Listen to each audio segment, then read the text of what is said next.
Network Africa. Social Justice Director Professor Thuli Mondesela warns anti-migrant violence threatens South Africa's trade and weakens investor confidence. The Economic Community of West African States reaffirms plans to launch single currency in 2027.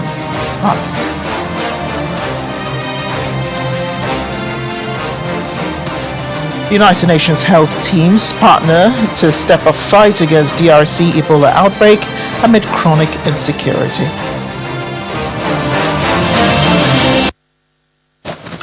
Welcome to the program, everyone. I'm Amarachi Ubani. We begin in South Africa, where former public prosecutor protector Professor Thuli Mondesela has urged employers to partner with the government to address the country's immigration challenges, warning that violence against undocumented migrants could undermine trade, weaken investor confidence, and damage the country's standing in Africa. Mondesela, says rising migration is placing additional pressure on public services and local economies. South Africa has experienced repeated outbreaks of anti-migrant violence over the years, with foreign nationals often blamed for crime, unemployment, and strain on public services.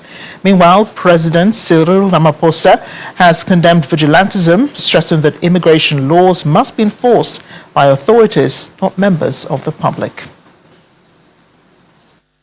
That was actually the main appeal for business, to say enter the fray or enter the arena to work with government to ensure that we enforce the law, but it's enforced compassionately, in that people are not just kicked out of homes, kicked out of businesses without a proper wrap-up program. Secondly, to end vigilantism, and also to make a very clear statement against the hatred of foreigners and the hatred of fellow Africans. Because yes, we're not a xenophobic country, but we must admit that some among us have crossed the line between resisting uncontrolled immigration and just hating foreigners, and that becomes xenophobia, and we must say no to it. We must say no to hate. Hate has become an industry globally, and we don't want it to take root in our country. So these inflows, particularly the poor people, are flooding the townships and rural economies, which means the scarce resources and the scarce services such as land, housing, water, schools, and the economic trading spaces have to be shared rapidly with the growing population. Here in Nigeria, after arriving in two batches on July 3rd and July 19, following their displacement from South Africa, over 60 Nigerians are beginning life afresh in Rivers State. The returnees, who are temporarily accommodated by the Omega Power Ministries in Alu, say they're grateful. While they're grateful for the support, rebuilding their lives will require the help of the government for proper reintegration. Our correspondent Deborah Miefe-Beresima visited the facility to see how they're settling into their new environment. After the ordeal of being forced to leave their homes and livelihoods in South Africa, they returned with little more than memories of a journey cut short, carrying the weight of uncertainty and the hope of starting again. Following the arrival of the South African returnees, the founder of Omega Power Ministries, Apostle Chibuzo Chinyere, opened the doors of compassion, offering free accommodation, scholarships for their children, and other forms of support in public announcement. More than 60 returnees now find temporary shelter at the OPM Free Estate in Alu River State after arriving home empty-handed, faced with the difficult path of rebuilding lives once interrupted. At the facility, a new chapter unfolds. The returnees, once strangers to this space, now begin adjusting to a reality shaped by hope, gratitude, and the search for stability. Behind the closed doors of the accommodations are self-contained apartments, each providing a place of rest for families beginning again. For this family of 6, the camp surroundings offer a temporary anchor after a turbulent journey. They say the environment provides the stability needed while they prepare for the future. Recounting the losses left behind, the head of this family, Mr. Davison Okafor, describes the moment as a fresh beginning. He says the promise of education for his children from the opium founder has renewed his hope as he works to rebuild. Omega Power Ministry. He gave us accommodation, foodstuff, money, and bed, many things. You understand? So he's a good man. Buying accident car and rebuild it and sell. You understand? That's what I was doing there. I left my car that side. So even my properties, I left them because I don't want to lose my life because I have family. So I have to run down home with my family when the federal government brought a flight. For many others, the accommodation, feeding and free education support have become a lifeline after leaving South Africa with almost nothing. Their gratitude is deep, and so is the awareness that this shelter is only a temporary bridge. They appeal to government, corporate organizations and well-meaning Nigerians to support their reintegration and help them regain independence. I'm into interior decorator. I design curtains, window curtain, window blind. That's my job. So before they close our businesses. So if I got that money, I would like to open a shop and still start my business back to take care of my family. The only thing we could try to gather is just the little cloth. So if I should say I should gather everything, maybe close to like almost maybe 4 to 5 million naira. Present during the visit, the founder of Omega Power Ministries assures eligible returnees of opportunities to rebuild, including employment for qualified nurses and teachers at the opium-free hospital and schools. He added that school-age children will be enrolled in the ministry's scholarship program when schools resume. While those seeking skills development are encouraged to register at the Opium-Free Acquisition Center. However, he calls on the government to assist their upkeep, noting that sustaining the support remains a major commitment. If the state government, if the federal government can come in, if international NGOs can come in and support, well, we're just doing this through tithe and offering is massive. If I tell you it's not heavy, it's heavy. But because of the passion and love, that's why we're doing it. Not that the money is so much, 62 returnees are being housed at the opium-free estate right where I'm standing. And for most of them who came back empty-handed after being dislocated from their source of livelihood and of course a place they call home, they are now here to start from scratch. And they say that they can't do this all by themselves, that they would need the government to come in and offer help, even as they are getting help from this kind-hearted individual. From Alu, River State, Deborah Mia Fiberesima, Channels Television News. We're staying with South Africa as the country grapples with declining voter turnout and growing public distrust in democratic institutions. Delegates attending the IEC Thought Leadership Seminar in Pretoria say restoring public confidence must go hand in hand with inclusive economic growth. They argue that government needs to prioritize investments in infrastructure to unlock private sector investment, create jobs, and address the economic challenges driving voter disengagement. The seminar, held under the theme The Disappearing Labour Theory, Understanding Recent Voting Patterns in South Africa's Elections, is exploring how unemployment, labour market exclusion, and economic hardship are reshaping electoral participation. Definitely create more jobs. Definitely. Look at how the economy has been stagnating. We should be, as South Africa, be growing at 5 or more %, but we're not even getting to 1%. And that is now a worrying thing, because it then says that, with inflation and the population growth that is there, we're not really meeting it with the economic growth that is supposed to be. So we have a deficit that really, if we not do anything to change, we're going to be sitting with a bigger problem in years to come. And this is something that has to change as a matter of urgency. The Commission itself and the kind of work that it does in, firstly, promoting operational efficiency at voting stations and engaging with the voting age public countrywide. That's what it can do, is understand the science of patterns that the data is showing and use that to promote change and have discussions about why, even in today where there's greater skepticism about the way democracy is performing, about institutions as well and how they are functioning. Even in that more critical time, they are advocating for use the democratic right you've been given. Away from South Africa now, the United Nations says more than 144 refugees and migrants have been reported dead or missing following a series of tragic maritime incidents off the coast of Mauritania. The UN Refugee Agency says 3 rescue and disembarkation operations were carried out in Nouadhibou and Mauritania between July 14 and 18, bringing 387 people of various sub-Saharan nationalities safely ashore.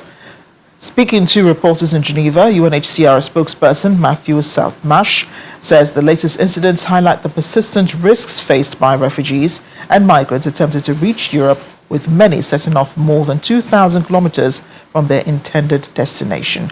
He stresses that the recent rescue in Mauritania underscores the need for concerted efforts to address the root causes driving refugees and migrants to undertake these perilous journeys.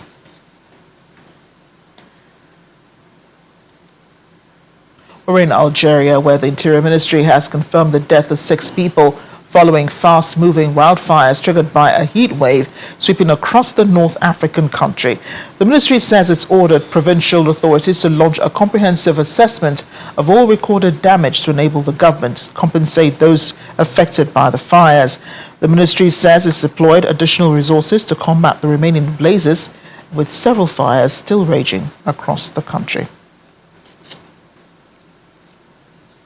And here in the region, the Economic Community of West African States has reaffirmed plans to launch a single currency in 2027.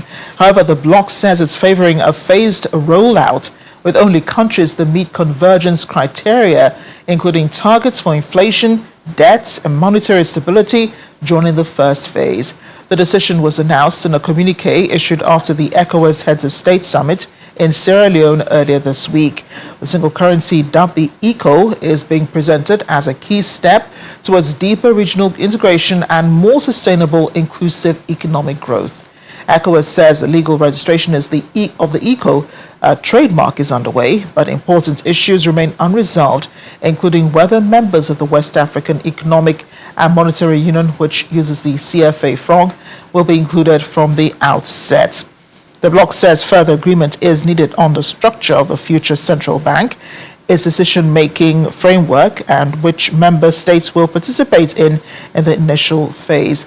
The launch of the ECO will also have to grapple with West Africa's changing political landscape following the withdrawal of Burkina Faso, Mali, and Niger from the bloc, even though they remain members of the West African Economic and Monetary Union. In the meantime, consultations are continuing, with a key task force meeting expected ahead of the ECOWAS summit in December of this year. We're going up north to northeastern Africa, where Ethiopia's opposition People's Revolutionary Party has accused the federal government of pushing the northern Tigray region towards a renewed conflict. The EPRP alleges that the government is waging a propaganda campaign to prepare public opinion for war. Last weekend, the government organized a demonstration in Addis Ababa to protest alleged forced conscription by the Tigray People's Liberation Front. Separately, Human Rights Watch has accused Tigrayan authorities of abducting and unlawfully recruiting civilians, including children as young as 15. However, the Tigray People's Liberation Front has denied the allegations of forced conscriptions. We're off on a short break now on Network Africa, still ahead. Cabo Verde's historic 2026 FIFA World Cup campaign is boosting the country's economy. Tourism businesses reporting more visitors as the island nation gains international attention. Want to find out more? Stay with us.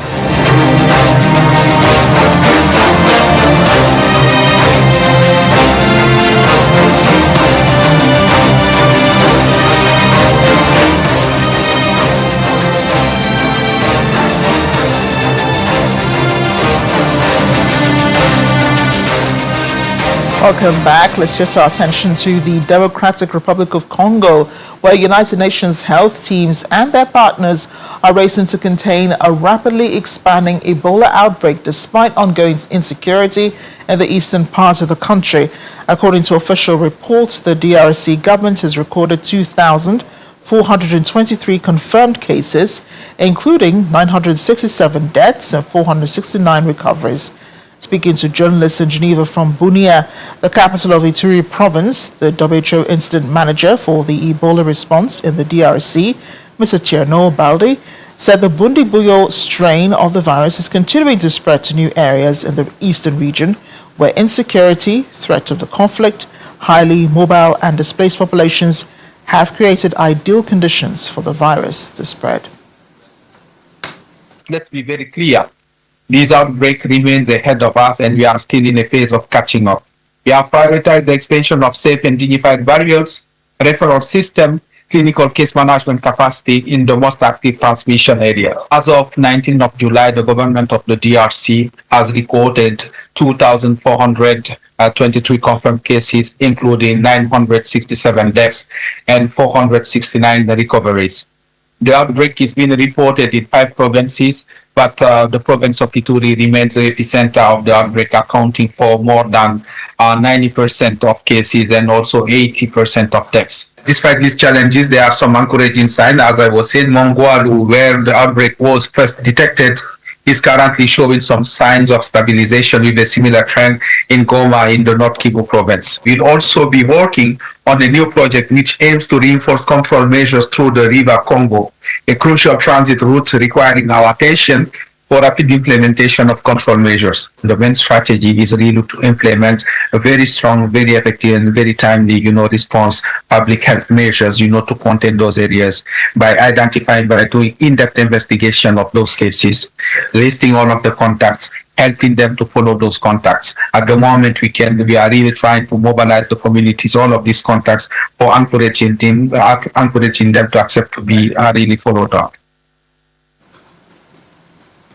Meanwhile, a humanitarian worker in the DRC has been medically evacuated to the United Kingdom following a potential healthcare-related exposure to the virus, according to a statement from the UK Health Security Agency. The individual, a UK resident who has not yet been identified, is not showing any symptoms, and the evacuation was carried out as a precautionary measure. The agency says the individual remains well and is being assessed and monitored at a London hospital. Meanwhile, Africa's top public health agency, the Africa Centers for Disease Control and Prevention, is urging the United States to lift its travel restrictions on Uganda, saying the country has brought its Ebola outbreak under control. Speaking at the Africa Union Health Summit in Ghana, Africa CDC Director General Dr. Jean Kaseya said Uganda has gone 3 weeks without recording a new Ebola case and discharged its last patient earlier this month. He warned that countries should not be penalized for being transparent about disease outbreaks. The United States recently tightened travel restrictions on Uganda, the Democratic Republic of Congo, and South Sudan as the outbreak spread across the region. While opposing travel bans, Dr. Kaseya warned that the Ebola outbreak in the DRC is worsening rapidly, with more than 2,300 confirmed cases and over 900 deaths recorded since May. Africa CDC says nearly $1.4 billion is needed to contain the outbreak, warning that without urgent international funding and stronger disease surveillance, the crisis could become the worst Ebola outbreak on record. Elsewhere, Africa Union Chairperson and Burundian President Evariste Ndayishimiye has urged African countries to invest more in healthcare, saying the continent must take greater responsibility for financing its own health systems. He was speaking at the Africa Union Extraordinary Summit on Health in Accra, Ghana, where he acknowledged the progress made in tackling major infectious diseases, but warned that significant challenges remain. President Ndayishimiye said HIV/AIDS, tuberculosis, neglected tropical diseases, non-communicable diseases, and preventable maternal and neonatal deaths continue to test resilience in Africa's health systems. African leaders are meeting in Ghana to adopt the Accra Declaration, a continental roadmap aimed at ending AIDS and tuberculosis by 2030, strengthening health systems, and expanding universal health coverage across the continent.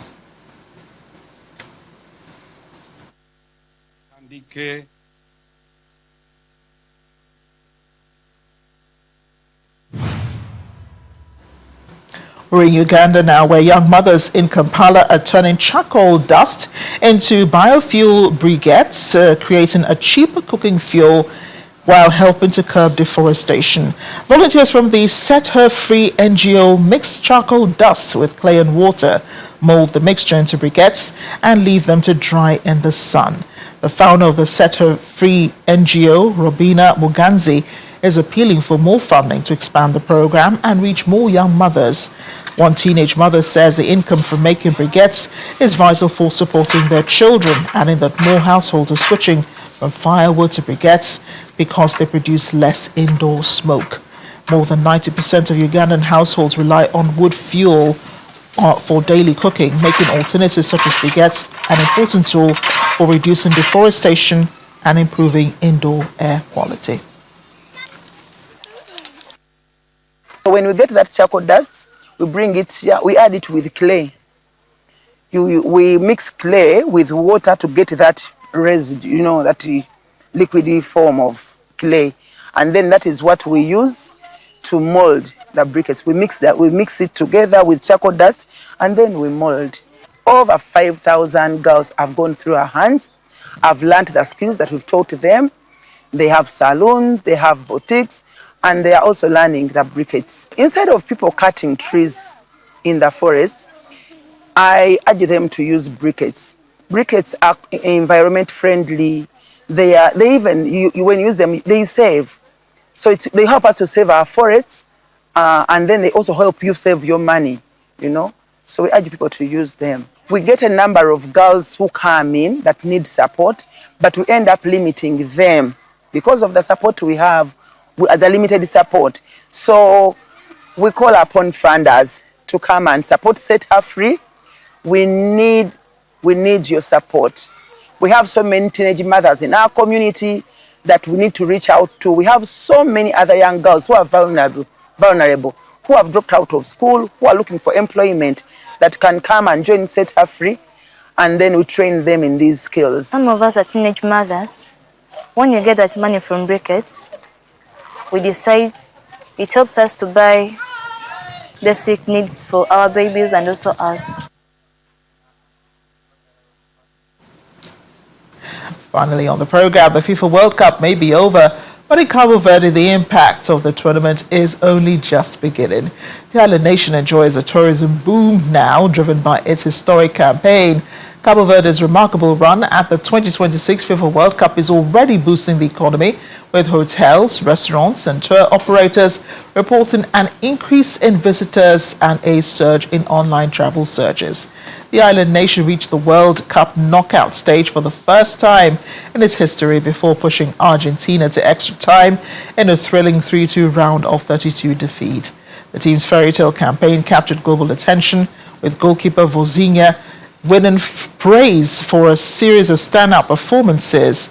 With tourism contributing about a quarter of Cabo Verde's gross domestic product, officials and businesses hope the country's World Cup success will deliver lasting economic benefits beyond the tournament.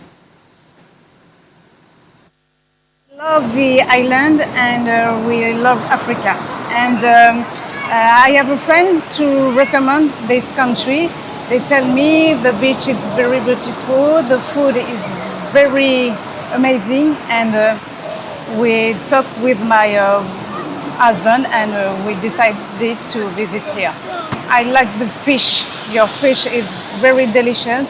The people are very quiet, cool. Everybody have a smile, and the beach, the country, it's very beautiful. And here's our fun facts for the day. Did you know that nearly 90% of Gabon is covered by tropical rainforests, making it one of the most forested countries on Earth and a vital carbon sink? Its vast forests are home to gorillas, forest elephants and chimpanzees, with 13 national parks protecting the country's rich biodiversity and wildlife. And now we all know. Thanks for watching Network Africa. I'm Amarachi Ubani.